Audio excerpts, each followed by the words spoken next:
Hey, how about it? You're in the kitchen with JR Wingbone Outdoor Adventures. Today, we are making venison meatballs for supper. So I'm just getting ready to start. I got my oven preheating. I thawed out some venison deer meat that we got this year. In this mixture, I have a couple eggs. I've got chopped up garlic, chopped up onions. I've got breadcrumbs, and what I'm doing now, I'm just going ahead and I'm forming my meatballs. A lot of people, you like the deer hunt, you like the turkey hunt, but a lot of people don't know how to prepare their own meat. I mean, you harvest your game, and a lot of people take it to a butcher, and that's all well and good, but you need to learn how to do it and make it yourself. It's all part of being an outdoorsman and being a hunter. So it's not just about the kill, but it's about everything that goes with it.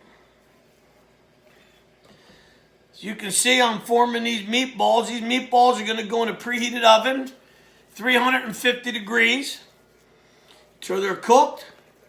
Not cooked through and through, because once I take them out of the oven, what I'm going to do is I'm going to cook them, finish them in sauce. So I got my gravy, as we call it, tomato gravy or tomato sauce. In my sauce, simmering right now on my stove, I've got my tomatoes in there, my tomato paste. I've got minced garlic, chopped up onions. Of course, plenty of seasoning. So I'm going to go ahead and form these meatballs. And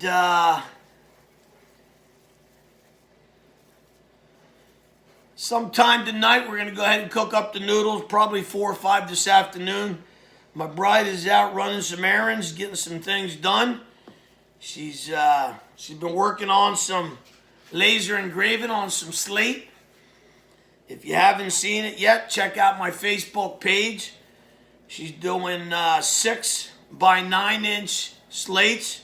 Your photograph, laser engraved, any picture you want. She can put the date of your harvest, the name of the person in the picture, whatever you want there, no additional charge. So she's asking $35 for the 6 by 9 slates.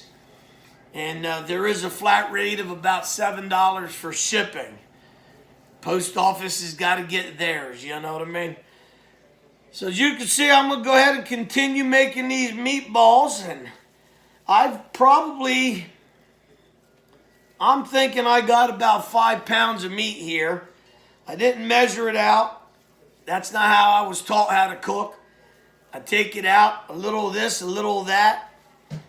And that's how we get it done here at the Santiago household. Wearing my South African shirt from our friends in South Africa, Miss Sule, who's going to university in Florida. She's an Olympic-style swimmer, competitive swimmer. And she spends the holidays with us, Christmas time. So she hooked me up with this nice shirt. So I'm wearing the shirt, Sule. She'll be competing at the Nationals in Buffalo here first week in March.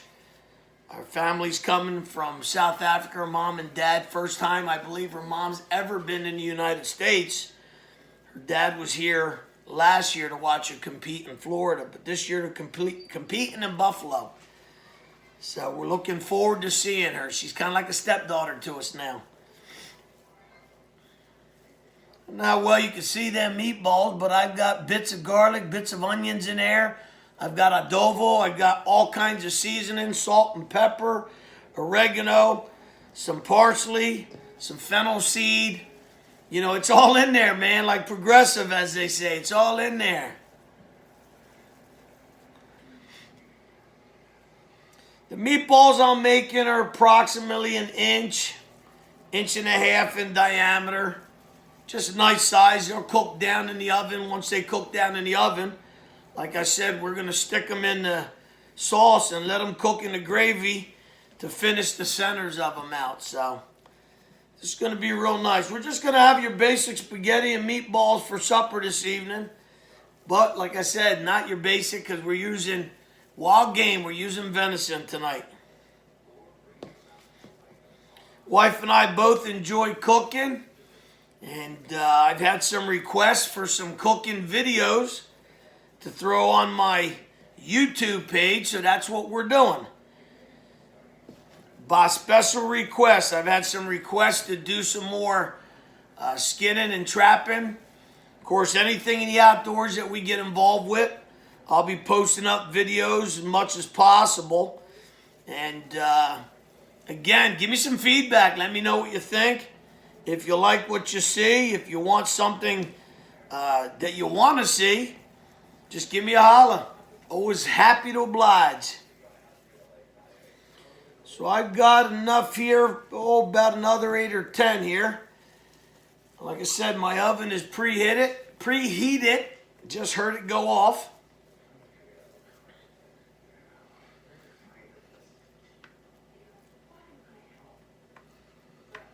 Wish there was some way you guys could smell what I got going on here, because I tell you what, it smells awful good.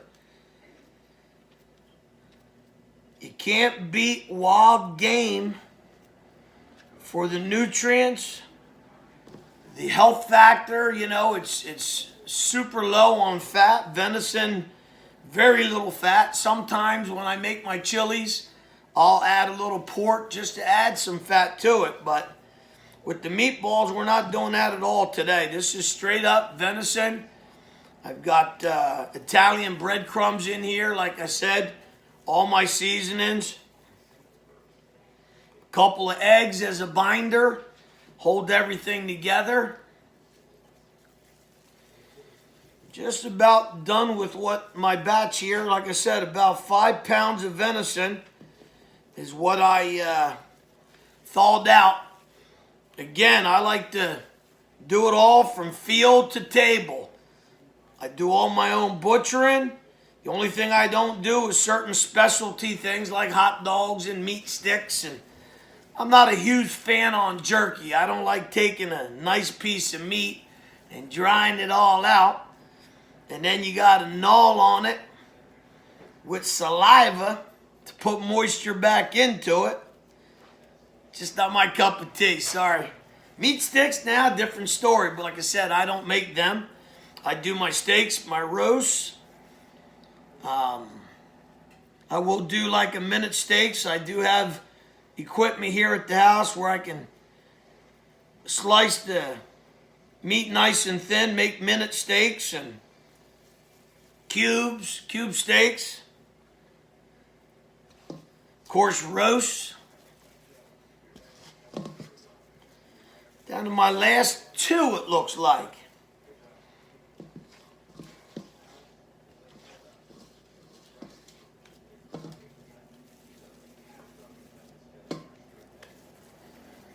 Alrighty.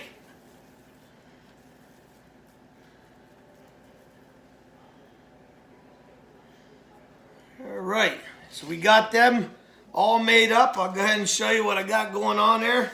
Quick count: 1, 2, 3, 4, 5, 6, 7, 8, 9, 10, 11, 12, 13, 14, 15, 16.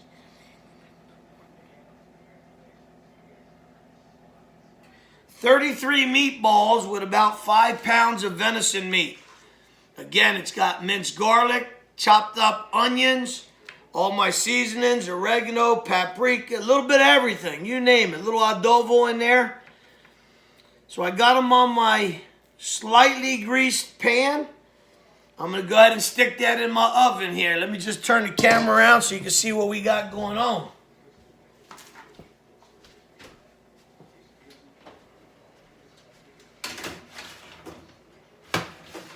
Woo, she's hot.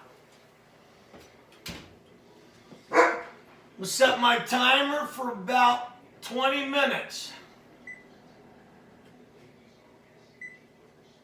Of course, I'm going to check on this periodically to make sure. Again, I'm not cooking it through and through. I'm just cooking it enough where the outside is nice and brown.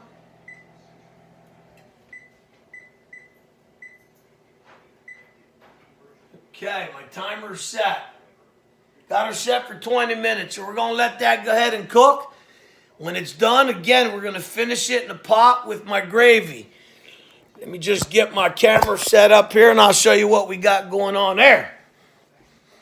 This has been simmering for the last about an hour. Tomato sauce, tomato paste, crushed tomatoes, onions, garlic, salt and pepper, seasoning. And I go ahead and make my own gravy or my own sauce, as they say. So once them meatballs are cooked, as much as I want them cooked, we're going to go ahead and finish them in the sauce. And they'll simmer in that sauce for about an hour to 2. And then this evening, about when it's time, I'll go ahead and put my spaghetti in the water. The water's seasoned as well. I add a little salt and pepper to my water. So as that boils, I'll stick my noodles in there, my spaghetti. And again, when you're cooking in the kitchen, you got to keep seasoning on everything. That's how you're going to get it the flavor just the way you want it. All right, so you guys come back and check me out supper time, and I'll post up some pictures and maybe even a video on the finished product. Hey, thanks for watching J.R. Wingbone Outdoor Adventures, where I'm always coming at you.